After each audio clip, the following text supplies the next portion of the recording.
Hello guys, and welcome to my channel. Due to YouTube copyright infringement, we only use one picture with voiceover. Thank you for understanding. If you love history and biographies, please leave a like and a sub. Let's start the video. Booker T. Washington, 1856, November 14, 1915, was a leading African-American leader and intellectual of the late 19th and early 20th century. He founded an educational establishment in Alabama and promoted a philosophy of economic self-reliance and self-improvement for the black population. Born a slave, Washington grew up in a deeply racist and segregated society. Due to the deeply entrenched hostility, he felt it was necessary to accept segregated laws and concentrate on economic and cultural self-improvement. However, his conservative stance on race relations became increasingly criticized by a new generation of civil rights leaders who wished to be more assertive in challenging segregation and the Jim Crow laws. Washington is widely acknowledged for playing a significant role in promoting education for African Americans and slowly raising the hopes and aspirations of an oppressed people. Washington was born into slavery in 1856 in Virginia. In the early days, he experienced real hardship growing up on the slave plantation. His mother named him Taliaferro, but this soon fell out of use, and he was known just as Booker. In 1865, Washington was 9 years old when the American Civil War ended. He remembered vividly the day of emancipation when he learnt that all the slaves would be freed and they could go as they pleased. After emancipation, his mother took him to West Virginia, where he worked in a salt furnace and later as a servant for a white family. This was a formative experience as he learned self-discipline and practical skills. He also began to teach himself the basics of reading and writing, learning what he could. Later, he had the opportunity of being educated at one of the first schools for freed slaves, the Hampton Institute. Washington excelled at his studies, and on the 4th of July, 1881, he helped to found the new Tuskegee Institute in Alabama.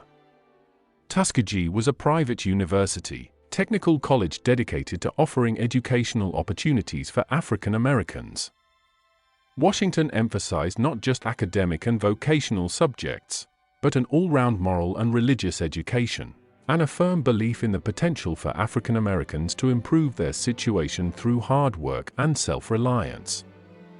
Washington held the position of president of Tuskegee University from 1881 to 1915. In the late 19th century, although freed from slavery, African Americans experienced severe discrimination through the notorious Jim Crow laws, which legalized segregation along racial lines.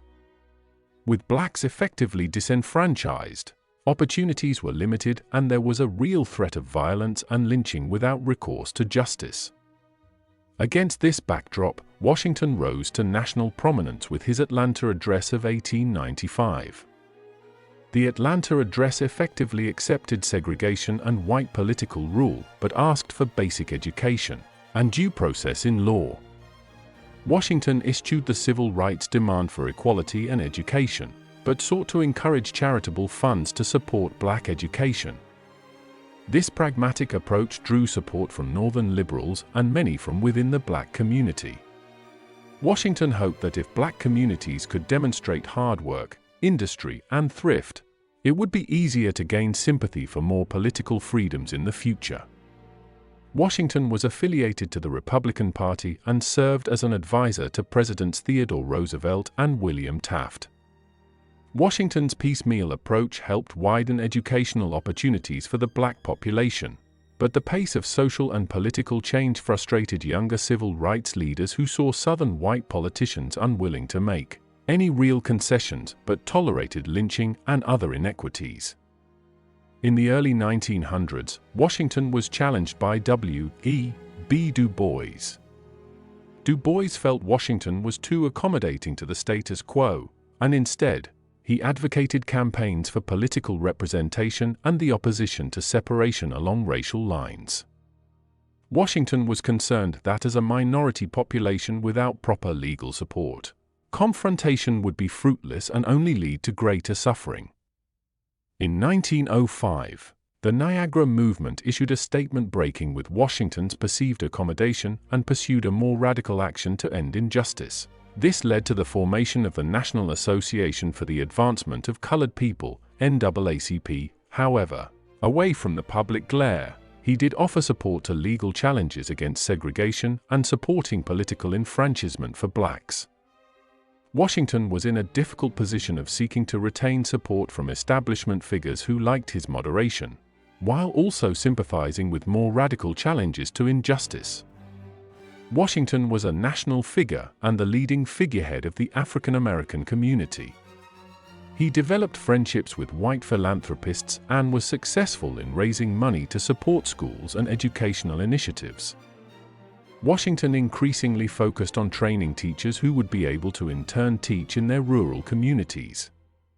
With financial support from Julius Rosenwald, he helped support and found more than 5,000 schools in the South. Washington also founded the National Negro Business League, a national network to support black businessmen. He received an honorary Master of Arts degree from Harvard University in 1896, and an honorary doctorate from Dartmouth College in 1901. In 1901, he published his second autobiography, Up from Slavery.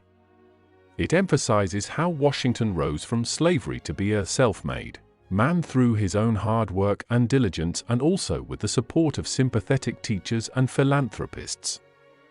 The book became a bestseller, touching on the ideals of the American dream, the idea everyone has the opportunity to rise in society despite the most difficult barriers. Washington's high profile and support of wealthy white philanthropists gave him substantial power and influence within the African American community. He was criticized for putting down alternative viewpoints and promoting his own agenda.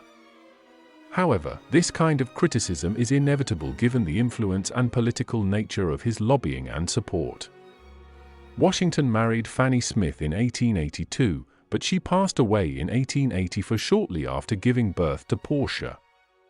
2 years later he married Olivia A. Davidson, and the couple had another 2 children, but again tragedy struck when she died in 1889. His third wife Margaret James Murray helped bring up his 3 children and outlived Washington.